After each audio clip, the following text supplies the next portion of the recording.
সরজবর কলেজের যে জায়গাটুকু দিছে এটা আমাদের খুব মূল্যবান সম্পদ ছিল। এই জায়গাটা যদি থাকতো তো আমার 4 ছেলে মেয়ে, আমার স্বামী, আমার হক ছিল। তো এখন আমাদের কিছুই নেই। আপনারা যদি আমাকে একটা দয়া করে একটা ভোট দেন তাহলে আমার সংসারটা সুন্দর মতন চলবে, আমিও সুস্থ থাকবো।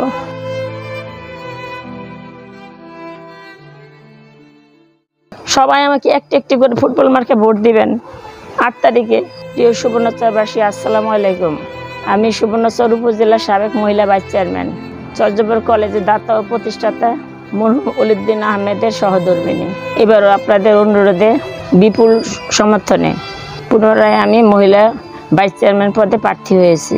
আপনাদের সকলের কাছে আমার অনুরোধ, আমার ফুটবল মার্কায় একটি ভোট দিয়ে আপনাদের সেবা করার পুনরায় সুযোগ দিন। আমি কথা দিচ্ছি, আপনারা আমাকে নির্বাচিত করলে আপনাদের সুখে দুঃখে সবসময় আপনাদের পাশে থাকব। আপনাদের সন্তানদের দিকে তাকিয়ে, মরহুম ওলিউদ্দিন আহমেদের দিকে তাকিয়ে, সরজবর ডিগ্রি কলেজের দিকে তাকিয়ে মেহেরবানি করে একটি ফুটবল মার্কায় ভোট দিন। যাদের কাছে আমার যাওয়া হয়নি তারা আমার এই মেসেজটুকু পাঠিয়ে দেবেন। সর্বোপরি সকল সুখে দুঃখে আমি আপনাদের পাশে ছিলাম, আছি, থাকবো। সবাই আমার জন্য দোয়া করবেন।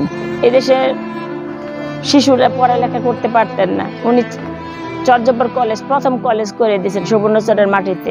আমার শ্বশুর ছিলেন না, অনেক কষ্ট করে পড়ালেখা করেছেন আমার শাশুড়ি। বিনিময়ে সে দেখছেন পড়ালেখা করার কি কষ্ট। রামগতি যে ম্যাট্রিক পরীক্ষা দিয়েছেন, অন্যের বাড়ির থেকে সে ইন্টার পাস করেছেন, ঢাকা ইউনিভার্সিটি শেষ করেছেন। তাই সে চেষ্টা করেছেন যে আমি এই দেশের মানুষের, সাধারণ মানুষের জন্য কাজ করব, যে প্রতিটা ঘরে ঘরে মানুষ পড়ালেখা করতে পারে, শিক্ষিত হতে পারে। যাদের ছিল তারা ঢাকা, চিটাগাং, চট্টগ্রাম রেখে পড়ালেখা করাইতে পারছেন, যাদের ছিলেন না তারা তো পারেননি। আমার স্বামী সরজবর কলেজ দিয়েছেন, সে ব্যবসা বাণিজ্য অনেক কিছু রেখে গিয়েছেন। মারা যাওয়ার পরে অনেকেই বেইমানি করেছেন, আমাদের সাথে যোগাযোগ করেননি। এই সম্পর্ক থাকলে এখন আমার 4 সন্তানের থাকতেন। গতকালকে ওলিউদ্দিন আহমেদের 100 বছর শেষ হয়ে 7 বছরে পাড়া দিয়েছেন। আর যদি জীবিত থাকতেন তিনি, তাহলে আমাদের কষ্ট হতো না। আপনারা আমার পাশে থাকেন, আমাদের সন্তানের জন্য দোয়া করেন, আমার জন্য দোয়া করেন, যেন আমি জয় হয়ে যেন সুবর্ণচরের জন্য কিছু করতে পারি। উনি আমাদের জন্য কিছুই তেমন রেখে যেতে পারেননি, যার কাছে যা ছিল বলে যেতেও পারেননি।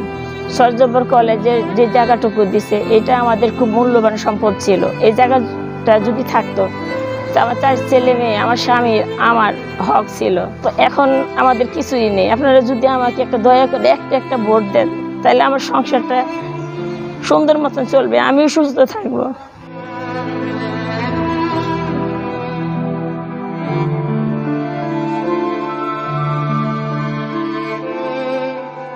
সবাই আমাকে একটি করে ফুটবল মার্কে ভোট দিবেন 8 তারিখে। আসসালামু আলাইকুম।